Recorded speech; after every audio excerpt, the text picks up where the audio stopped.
গুরুত্বপূর্ণ মাসালা।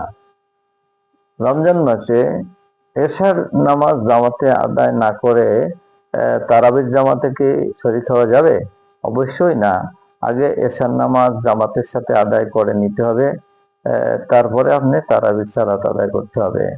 কেউ যদি এশার নামাজ মসজিদে গিয়ে জামাতের সাথে পড়ার সুযোগ না পায়, অর্থাৎ সালাত শেষ হয়ে গেছে, তারাবির জামাত চলছে, তখন কি করবে?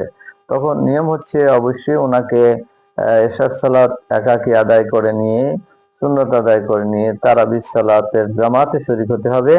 এরপরে সালাত যদি শেষ হয়ে যায়, ওনার যে কয় রাকাত বাকি থাকবে ওই কয় রাকাত একাকী পরে আদায় করে নেবেন। তবে অবশ্যই মনে রাখতে হবে, বেতেরের নামাজ জামাতের সাথে ইমাম সাহেবের পিছনে আদায় করে নিতে হবে।